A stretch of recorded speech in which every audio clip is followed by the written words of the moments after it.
fellow Nigerians and the good people of Imo State. Some time ago, I did a video in which I implored the good people of Imo State to kick out Rocha's Okorocha in a selfish ambition to allow his son-in-law Wonsu to succeed him. Today, I'm standing here on behalf of the Global Coalition for Security and Democracy in Nigeria to congratulate the good people of Imo State for finally kicking out Rocha's Okorocha. We saw your celebrations on the street, and we hope that you shall celebrate more in the near future. We are here to congratulate the governor-elect Emeka Ihedioha. But that freedom, the new freedom of the Imo people, cannot be complete until you hold your newly elected governor accountable during his years in office. To Governor Emeka Ihedioha, I have a message for you. You are a member of PDP, the political party that has impoverished Nigerians for so many years. But I really implore you to use this God-given opportunity to rewrite the story of the good people of Imo State. I implore you to use this good God-given opportunity to write your name in the good books of your people. We know that the Igbo people are very ambitious and very, very hardworking. And we know that if you set the developmental pace for them, they will gladly follow you. Let there be equal distribution of wealth among the people of the state. Embark on a state electricity project that could guarantee uninterrupted electricity for the Igbo people. We have been campaigning with roads, water, hospitals, and all that since 1960. They are no big deals. They are our basic rights. Provide this for your people. Establish various government-owned farms in all the 27 local government areas of the state in line with comparative advantage. That is, if a particular area is good for pineapple, plant pineapple. And establish a fruit processing machine there, right there in the farm. If it is good for fish farming, build a state-of-art fish farms there. If it is good for cassava, suffocate the area with cassava, and there will be plenty to eat, to share, and to employ. Fight herdsmen menace by building cows, by breeding cows in your state, and make cow meat abundant. It is not compulsory that only one part of the country must breed cows. Fully empower and equip your Ministry of Works and stop patronizing contractors that inflate costs of production at the detriment of the masses. Employ more people into that ministry to do all your construction works. Pay your workers and pensioners as at when due. After his defeat, Rocha's Okorocha was alleged to have withdrawn 17 billion naira from 4 banks within 3 days, moved about 300 uninstalled transformers to his home in Ogboko, stolen government vehicles and other assets, issued emergency certificates of occupancy to family, friends, and members. Governor-elect Ihedioha, you must not do party politics with this. Seize all the private houses Okorocha built with the state funds. Turn his shopping complexes to the schools he refused to build for our children. Turn his hotels to the hospitals he refused to build for our people. Turn his commercial buildings to homes for the elderly and for pensioners who collapsed under the sun waiting for their pension. When you do this, Imolites in Diaspora will be glad to come home to invest. Imolites must make sure that nobody from the entire Okorocha family ever smells or enters into public office. Make sure that he and his former governors and all other governors must not receive life pension. Do you know that some former governors in Nigeria receive as much as 4.2 million naira monthly as pension for life just for being governors? That is the amount they receive in Delta State, for example. Public office is to serve and not to be served. We must know that. Stop calling your oppressors leaders. They are not leaders. They are devourers.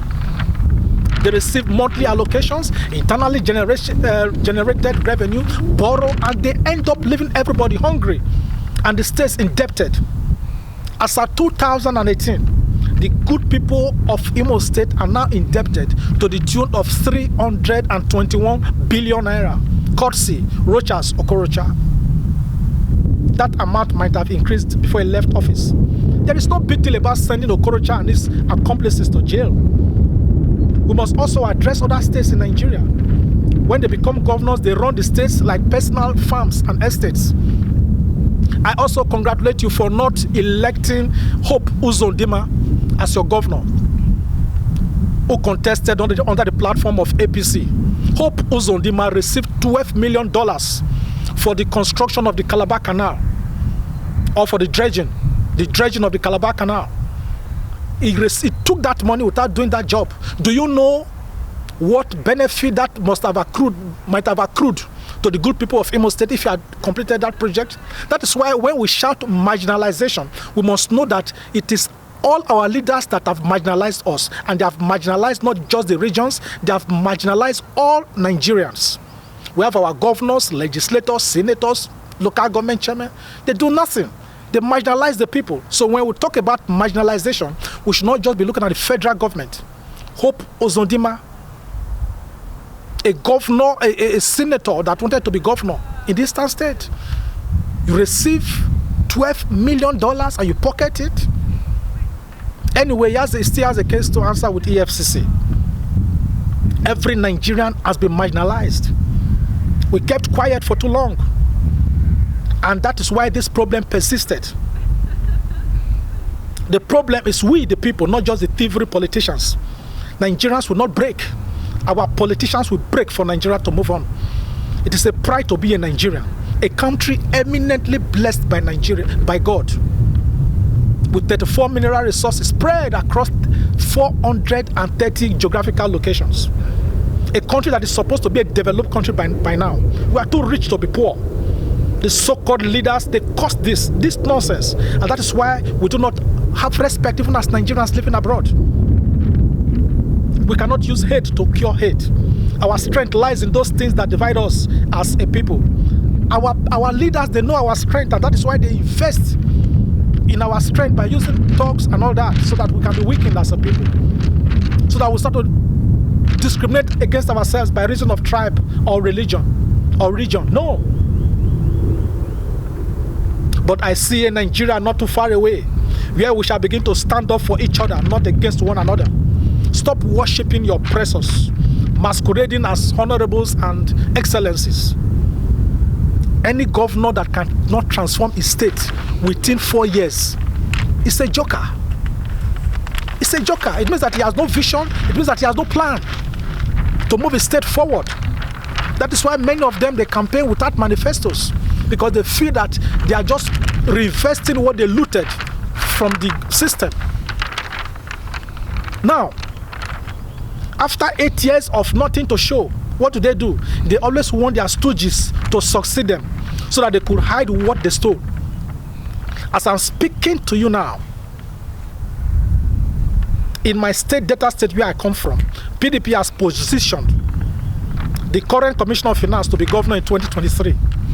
He has been in the system since the tenure of James Ibori. They feel that he knows the financial secrets of the state and he could cover up in the name of party loyalty, when millions are dying in abject poverty in a state blessed left and right with everything we need to make us happy as a people. We shall see how that plan will work in 2023. That will be the last fight that will finally set Delta State free and break the yoke of manipulation that has started since 1999. Fellow Nigerians, we are glad to inform you that we now have chapters of our movement in all states of Nigeria. Join and let us have a common platform where we can take our respective states and country from the evil politicians and political ancestors that have refused to die. Check our website, know your state coordinator, and join. We are now in 35 countries and we are set to change the face of politics in Nigeria forever.